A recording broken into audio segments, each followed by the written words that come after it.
students, this is Radhika Gaur with the session number 2 of your chapter Structure of the Atom. तो अभी हम यहाँ पे अपना Structure of Atom का सेशन नंबर 2 डिस्कस करने वाले हैं, in which we are gonna discuss about discovery of protons and neutrons. Obviously हम इलेक्ट्रॉन्स की जो डिस्कवरी थी उसके बारे में सेशन नंबर 1 में डिस्कस कर चुके हैं ऑलरेडी, इन विच मैंने आपको बताया था दैट जो जे थॉमसन थे उन्होंने डिस्कवरी करी थी इलेक्ट्रॉन्स की। उन्होंने क्या किया था, एक डिस्चार्ज ट्यूब ली थी, उसमें उन्होंने लो प्रेशर पे गैस को इंक्लोज कर दिया था, उसके बाद में उससे हाई वोल्टेज के साथ इलेक्ट्रिसिटी पास आउट कर रही थी। तो उन्होंने देखा जो गैसेस एटम्स हैं उनसे जो कैथोड रेज हैं उनका इवॉल्वेशन होता है, दैट इज कैथोड से कुछ रेज निकलती हैं जिन्हें उन्होंने कैथोड रे बोला। और जो रेज हैं वो negatively charge particles that is electrons की रेज होती हैं, क्योंकि वो जो हमारे पॉजिटिवली चार्ज पार्टिकल्स हैं उनकी तरफ पॉजिटिवली चार्ज इलेक्ट्रोड है उसकी तरफ मूव करती है। तो ये थी हमारी जो इलेक्ट्रॉन्स की डिस्कवरी थी। वहीं पे हमने जो कैथोड्स की कैरेक्टरिस्टिक्स वगैरह थे उनके बारे में भी डिस्कस कर लिया था। बट अभी हमने इलेक्ट्रॉन्स की डिस्कवरी के बारे में तो क्लियर कर लिया, बट जो हमारे प्रोटॉन्स और न्यूट्रॉन्स जो अदर सब एटॉमिक पार्टिकल्स हैं उनकी डिस्कवरी कैसे हुई, किसने की और क्या उनके कैरेक्टरिस्टिक्स हैं, क्या मास होता है उनका, क्या उनका चार्ज होता है, ये सब अभी हम इस सेशन में डिस्कस करने वाले हैं। So the first thing is that discovery of proton. सबसे पहले हम प्रोटॉन की डिस्कवरी कर लेते हैं, उसके बाद में हम न्यूट्रॉन्स की डिस्कवरी के बारे में डिस्कस कर लेंगे। So the existence of protons in the atom was shown by E Goldstein. जो एग्जिस्टेंस थी प्रोटॉन की वो किसने शो करी, ई गोल्डस्टीन ने करी। एक्चुअली जो प्रोटॉन की डिस्कवरी है उसको मेनली जो रदरफोर्ड हैं उनके द्वारा की गई मानते हैं हम, लेकिन ई गोल्डस्टीन ने क्या करा था, एनोड रेज की डिस्कवरी करी थी।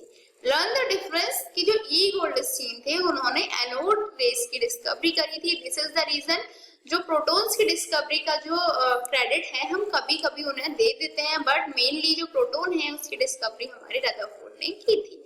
So the existence of proton in the atom was shown by E Goldstein. E Goldstein ने क्या किया, जो प्रोटॉन्स हैं उनकी एग्जिस्टेंस को शो करा। When E Goldstein passed the electricity at high voltage through a gas at very low pressure taken in a discharge tube, streams of heavy particles were given out by the anode. जो हमारे E Goldstein है उन्होंने भी वही वाला procedure follow किया जो J Thomson ने किया था। उन्होंने क्या किया, इलेक्ट्रिसिटी को पास आउट कराया हाई वोल्टेज पे through a gas at very low temperature taken in a discharge tube. उन्होंने भी एक डिस्चार्ज ट्यूब ली, बट इन्होंने जो डिस्चार्ज ट्यूब ली थी ना उसका जो नेचर था, जो उसकी स्ट्रक्चर थी वो थोड़ी चेंज थी। उसमें एक पोरस कैथोड अवेलेबल थी। क्लियर, क्या थी, पोरस कैथोड। एक ऐसी कैथोड जिसमें बीच में होल्स रहते हैं उसे बोलते हैं पोरस कैथोड। क्लियर। तो इन्होंने क्या देखा, that streams of heavy particles were given out by the anode, की जो हमारी एनोड है उससे क्या हो रहा है, जो हमारे हैवी पार्टिकल्स हैं उनकी स्ट्रीम्स निकल के आ रही हैं। क्लियर। तो अभी क्या हुआ कि गोल्डस्टीन ने जो इलेक्ट्रिसिटी थी उसे हाई वोल्टेज पे पास आउट कराया एक गैस से, जो गैस वेरी लो प्रेशर पे थी, और उसे हमने एक डिस्चार्ज ट्यूब में लिया। क्या देखा, that stream of heavy particles were given out by the anode. वहां पे जब हम इलेक्ट्रॉन्स की डिस्कवरी के बारे में डिस्कस कर रहे थे तो वहां पे आपने देखा था that stream of light particles were given out by the cathode. Cathode से स्ट्रीम निकल रही थी, बट यहाँ पे स्ट्रीम जो है वो एनोड से निकल रही है, दैट इज पॉजिटिव इलेक्ट्रोड से निकल रही है, वहां पे नेगेटिव इलेक्ट्रोड से निकल रही थी। क्लियर। तो वहां पे वो जो नेगेटिवली चार्ज पार्टिकल थे उन्हें हमने इलेक्ट्रॉन बोला, और ये जो पॉजिटिवली चार्ज पार्टिकल है उन्हें हमने प्रोटॉन्स बोला। These streams of particles are called anode ray और canal rays। ये जो हमारी streams होती हैं particles की, इन्हीं को हमने क्या बोला, anode ray, या फिर हम ये भी कह सकते हैं that canal rays। Clear? These are the positively charged rays which are seen moving from the anode towards cathode in a specially designed discharge tube। क्या हुआ कि ये जो पॉजिटिवली चार्ज रेज हैं जिन्हें हम नॉर्मली कैनाल रेज भी बोलते हैं, क्या देखा गया कि ये एनोड से कैथोड की तरफ मूव करती हैं, बट कहाँ पे मूव करेंगी, एक स्पेशली डिजाइन डिस्चार्ज ट्यूब में, जिसमें मैंने बताया एक पोरस कैथोड अवेलेबल होती है। मेरा high voltage is applied across the electrodes, और कब, जब इलेक्ट्रोड्स में हम हाई वोल्टेज अप्लाई करेंगे। तो क्लियर हुआ कि जब हम इलेक्ट्रोड्स के अक्रॉस हाई वोल्टेज अप्लाई करेंगे तो जो एनोड से कुछ रेज निकलती हैं कैथोड की तरफ वो मूव करती हैं, और जो डिस्चार्ज ट्यूब रहती है एक हमारी स्पेशली डिजाइन डिस्चार्ज ट्यूब रहती है जिसमें हम एक पोरस कैथोड लेके चलते हैं। तो क्लियर हो गया आपको कि जो एनोड रेज हैं वो क्या करती हैं, एनोड से कैथोड की तरह ट्रेवल करती हैं। And these porous cathode is used to provide the path for passing anode rays. ये जो porous cathode होती हैं क्या करते हैं, is used to provide the path for passing anode rays, और ये anode rays जो हैं उनको पास आउट कराने के लिए पाथ कौन प्रोवाइड करता है, जो पोरस कैथोड होता है। क्योंकि मैंने आपको बताया था पोरस कैथोड में क्या रहता है, होल्स अवेलेबल होते हैं, उनकी वजह से क्या होता है कि जो हमारी एनोड रेज हैं वो इजीली वहां से पास आउट हो जाती हैं। It led to the discovery of another subatomic particle called protons, और इसी से क्या हुआ, प्रोटॉन that is जो अनदर हमारा सबएटॉमिक पार्टिकल है प्रोटॉन, उसकी डिस्कवरी हो गई।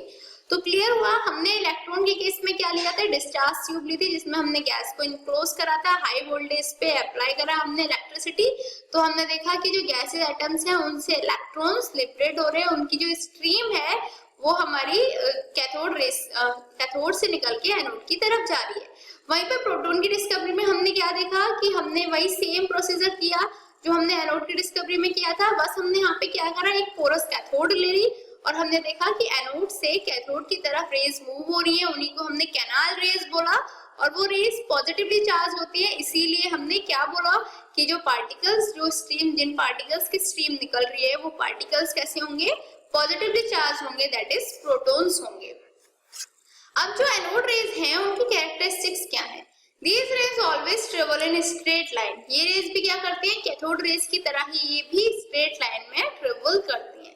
Anode rays get deflected by electric and magnetic field in direction opposite to the cathode rays. जो एनोड रेज हैं वो हमारी डिफ्लेक्ट हो जाती है मैग्नेटिक और इलेक्ट्रिक फील्ड्स में, but in the direction opposite to the cathode rays. जो हमारी कैथोड रेज जिस डायरेक्शन में डिफ्लेक्ट होती हैं उसके अपोजिट डायरेक्शन में हमारी एनोड रेज डिफ्लेक्ट हो जाती हैं। तो क्या हो गई characteristics, first that these raise travel in a straight line, second anode rays get deflected by electric and magnetic field in a direction opposite to the cathode rays, remember opposite to the cathode rays. Also these consist of positively charged particles known as protons. ये जो anode raise होती हैं इन्हीं में क्या होता है, इसमें पॉजिटिवली चार्ज पार्टिकल्स प्रेजेंट होते हैं जिनको हमने क्या बोला, प्रोटॉन्स। क्लियर, तो प्रोटॉन्स क्या होते हैं, पॉजिटिवली चार्ज पार्टिकल्स होते हैं।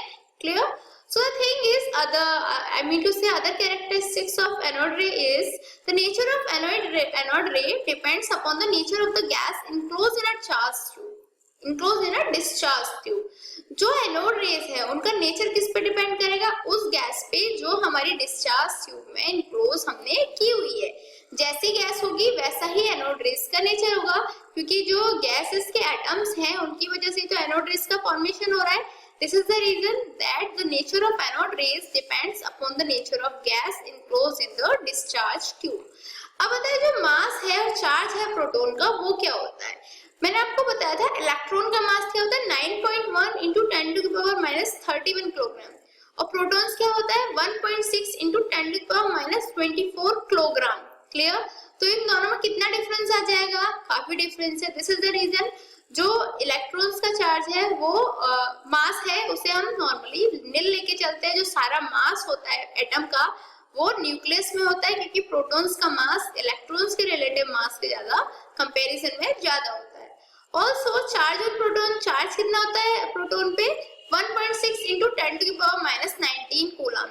सेम चार्ज हमारा इलेक्ट्रॉन पे था 1.6 into 10 to the power minus 19 coulomb, बस डिफरेंस क्या आता है, वहां पे जो चार्ज है वो नेगेटिव होता है और यहाँ पे चार्ज पॉजिटिव होता है। दैट इज दोनों का जो मैग्नीट्यूड होता है वो डिफरेंट होता है। इलेक्ट्रॉन्स नेगेटिव चार्ज कैरी करते हैं और जो प्रोटॉन्स होते हैं वो पॉजिटिव चार्ज कैरी करते हैं। अभी हमने इलेक्ट्रॉन की डिस्कवरी के बारे में स्टडी कर लिया, प्रोटॉन्स के बारे में डिस्कस कर लिया। अब बात आती है जो थर्ड सब एटॉमिक पार्टिकल है जो न्यूट्रॉन है, उसकी डिस्कवरी कैसे हुई। After the discovery of protons and electrons, जब प्रोटॉन्स और इलेक्ट्रॉन्स की डिस्कवरी हो गई, it was noticed that all the atoms of an atom cannot be accounted on the basis of only proton and electron present in it. जब electrons और protons की discovery हो गई तो ये वाली चीज हमने नोटिस करी कि जितने भी हमारा मास है किसी भी एटम का उसे हम काउंट नहीं कर सकते on the basis of proton and electron. That is कुछ और भी होगा एटम में जो प्रेजेंट होता होगा। क्लियर, दैट इज ये जो मास होता है एटम का वो क्या होता है, sum of number of protons plus number of neutrons. Clear, अब नंबर ऑफ प्रोटॉन हमारे नंबर ऑफ इलेक्ट्रॉन्स के इक्वल होते हैं, यदि इन दोनों को प्लस करेंगे तो वेरिएशंस आ जाते थे। उन वेरिएशंस की वजह से साइंटिस्ट ने सोचा कि हाँ यार कुछ पॉसिबल है कि कुछ और भी चीज हो जो अवेलेबल हो इलेक्ट्रॉन्स की और प्रोटॉन्स की जगह पे। इसी के बाद हमने डिस्कवरी की और हमें क्या पता पड़ा, न्यूट्रॉन्स के बारे में। Therefore, this problem was solved by the discovery of another subatomic particle by James Chadwick in 1932. 1932 में ये प्रॉब्लम किसने सॉल्व करी, जेम्स चैडविक ने, जिन्होंने एक another subatomic particle that is neutron की डिस्कवरी करी। This particle is called neutron, that is उन्होंने न्यूट्रॉन की डिस्कवरी करी और उसी पार्टिकल को हमने न्यूट्रॉन बोला। Clear? Also, the neutron is a neutral particle found in the nucleus of an atom. जो न्यूट्रॉन होता है वो कैसा होता है, न्यूट्रल पार्टिकल होता है और हमें कहाँ पे मिलता है, न्यूक्लियस में मिलता है एटम के। एज आई टोल्ड यू कि जो न्यूक्लियस है उसमें न्यूट्रॉन और प्रोटॉन दोनों प्रेजेंट होते हैं, जबकि जो इलेक्ट्रॉन होते हैं वो आउटसाइड द न्यूक्लियस ऑर्बिट्स में रिवॉल्व करते हैं। तो जो न्यूट्रॉन और प्रोटॉन है वो कहाँ पे प्रेजेंट रहेंगे, हमारे न्यूक्लियस में प्रेजेंट रहेंगे। और जो न्यूट्रॉन है वो एक न्यूट्रल पार्टिकल होता है, न्यूट्रल पार्टिकल दैट इज उस पे चार्ज नहीं होता है। Clear? Also, atoms of all the elements containing neutron except ordinary hydrogen atom, which does not contain any neutron. Almost जितने भी elements हैं सबके न्यूट्रॉन्स होते हैं, सिर्फ किसके नहीं होते, हाइड्रोजन के नहीं होते। क्यों नहीं होते? क्योंकि हाइड्रोजन का एटॉमिक नंबर 1 होता है। क्लियर? 1 होता है, दैट इज उसमें सिर्फ एक प्रोटॉन प्रेजेंट रहता है, उसमें जो हमारे न्यूट्रॉन्स हैं वो प्रेजेंट नहीं रहते। समझ में आया? ये सारे एलिमेंट्स जो होते हैं उनमें न्यूट्रॉन्स प्रेजेंट रहते हैं except hydrogen, because it does not contain any neutron, it contain only 1 proton. अब बात आती है जो मास है, चार्ज है न्यूट्रॉन का, वो क्या होता है। So the mass of neutron is 1.6 into 10⁻⁻24 kilogram. Clear? तो मास क्या हो गया, 1.6 into 10⁻⁻24 किलोग्राम। वाइल चार्ज और न्यूट्रल, कोई भी चार्ज नहीं होता, ये जो न्यूट्रॉन है ये हमारे इलेक्ट्रिकली न्यूट्रल होते हैं। So it's a time for challenging question mark. How are canal rays different from electrons in terms of charge and mass. Charge और मास के टर्म्स में जो कैनाल रेज होती हैं वो इलेक्ट्रॉन से कैसे डिफर करती हैं। In your time to start now. 1 2 3 4 5 times up. So, have you answered this in your mind? Let's check out. Actually, canal rays consist of positively charged particles, whereas electrons are negatively charged particles. जो हमारे canal raise होती हैं वो क्या होती थी, anode rays होती थी। क्लियर? जिन्हें हमने प्रोटॉन की डिस्कवरी में यूज में आया था। तो जो कैनाल रेज हैं वो पॉजिटिवली चार्ज पार्टिकल्स कंसिस्ट करती हैं, while जो इलेक्ट्रॉन्स हैं वो नेगेटिवली चार्ज पार्टिकल्स होते हैं। Further mass of canal rays particle is about further mass of its mass. So further mass of canal rays particle is about 2000 times as that of electrons. तो जो मास होता है canal raise का वो कितना होता है, लगभग 2000 टाइम्स ज्यादा होता है देन द इलेक्ट्रॉन्स। तो क्लियर हुआ? चार्जेस के बेसिस पे हमने उन्हें कैसे डिफरेंशिएट किया कि जो कैनाल रेज है वो पॉजिटिवली चार्ज है, जबकि जो इलेक्ट्रॉन्स हैं वो नेगेटिवली चार्ज है। और यदि हम मास के बेसिस पे करें तो जो कैनाल रेज हैं उनका जो मास है is about 2000 times of that of electrons. वो इलेक्ट्रॉन से 2000 टाइम्स ज्यादा होता है। दिस इज द रीजन हम इलेक्ट्रॉन्स का जो मास होता है उसे नेग्लिजिबल कर देते हैं। Clear? So what did we learn today? आज हमने जो प्रोटॉन्स हैं, जो न्यूट्रॉन्स हैं, उनकी डिस्कवरी के बारे में डिस्कस किया। ऑल्सो जो हमारी कैनाल रेज हैं उनकी कैरेक्टरिस्टिक्स के बारे में भी हमने इस सेशन में डिस्कस कर लिया। In next session, we are going to discuss more about this chapter. Till then, good luck.